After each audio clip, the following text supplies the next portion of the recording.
Hello everybody. तो हम पढ़ रहे थे एनसीईआरटी एमसीक्यू और ये हमारे पार्ट 2 है किताब का, हिस्ट्री का पार्ट 2 की किताब का ये हमारा 5वां लेसन है।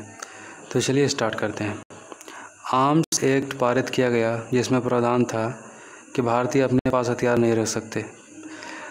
वर्नाकुलर प्रेस एक्ट पारित करके सुनिश्चित किया गया कि यदि किसी अखबार में कोई आपत्तिजनक चीज़ छपती है तो सरकार उसका प्रिंटिंग प्रेस सहित सारी संपत्ति जब्त कर सकती है। सही है। इल्बर्ट बिल प्रावधान किया गया कि भारतीय न्यायाधीश ब्रिटिश या यूरोपीय व्यक्तियों के मुकदमे नहीं सुन सकते। तीनों सही है। तो दूसरा सही नहीं है, तीसरा सही नहीं था। नेक्स्ट क्वेश्चन, कांग्रेस की स्थापना निम्नलिखित में कहाँ की गई? तो बम्बई में की गई हुई शायद। Poverty and un British rule India निम्नलिखित में से किसके द्वारा लिखी गई? तो हमारे नरोजी सुब्रमण्यम अय्यर के द्वारा लिखी गई, नरोजी साहब के द्वारा लिखी गई थी। स्वतंत्रता मेरा जन्मसिद्ध अधिकार है, लेकर रहूँगा, लोकमान्य तिलक ने कहा था। कहाँ है ये तिलक साहब? 5वां सवाल, बंगाल विभाजन के संदर्भ में कथनों में से कौन सा सही नहीं है? बंगाल विभाजन के समय भारत का वायसराय जॉर्ज कर्जन था। सही है। विभाजन में बंगाल के पूर्वी भाग का उड़ीसा में मिला दिया गया, ये सही नहीं है। तो 2 सही होगा। ठीक है। नेक्स्ट क्वेश्चन, मुस्लिम लीग के संदर्भ में कथनों पर विचार कीजिए। लीग ने बंगाल विभाजन का समर्थन किया। सॉरी पहले मैंने मार दिया।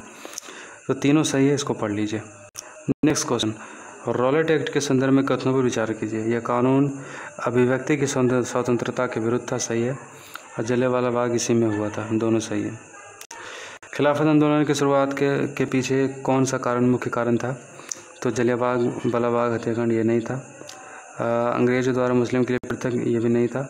अंग्रेजों के द्वारा खलीफा पर बहुत सख्त संधि सौंपना। सही है ये। ब्रिटिश भारत के संदर्भ में कथनों पर विचार कीजिए। साइमन कमीशन में कोई भारतीय प्रतिनिधि नहीं था। सही बात है। कांग्रेस द्वारा पारित पूर्ण स्वराज के प्रस्ताव के आधार पर 26 जनवरी 1930 को पूरा देश में स्वतंत्रता दिवस मनाया गया। सही है। आज़ाद हिंद फौज गठन समाज द्वारा किया गया। तीनों सही है। तीसरा नहीं सही था। नेक्स्ट क्वेश्चन, भगत सिंह के संदर्भ में कथनों पर विचार कीजिए। ये हिंदुस्तान सोशलिस्ट रिपब्लिक एसोसिएशन के संस्थापक सदस्य। सही है। इन्होंने बीके दत्त के साथ केंद्रीय विधान परिषद में बम फेंका था। दोनों सही है।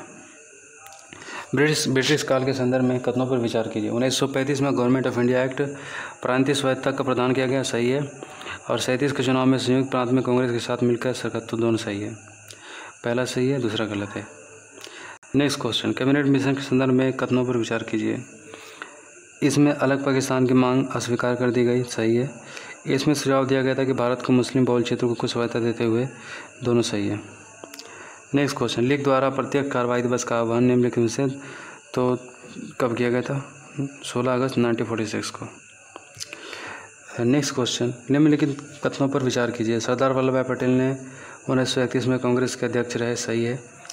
और स्वतंत्र भारत के पहले भारतीय गवर्नर जनरल चक्रवर्ती राजगोपालाचारी सही थे। मौलाना आज़ाद जिन्ना के द्विराष्ट्र सिद्धांत के समर्थक थे। ये गलत है। तीसरा गलत है। तो ये हो जाएगा 1 और 2। हमसे क्या पूछ रहा था? हमसे पूछ रहा था जो सही नहीं है, तो मैं सही नहीं वाला नहीं पढ़ा, तीसरा ही सही नहीं है। ठीक है, मैं तो ये पता था हमको। नेक्स्ट क्वेश्चन, खान अब्दुल गफ़ार खान के संदर्भ में कथनों पर विचार कीजिए। बादशाह खान के नाम से जाना जाता था। सही है। खुदाई खिदमतगार संगठन की स्थापना की। सही है। तो हो गया कंप्लीट। तो मिलते हैं लास्ट लेसन में। ठीक है, इसी के साथ हमारी हिस्ट्री का पार्ट 2 का किताब भी ख़त्म हो जाएगा। Thank you.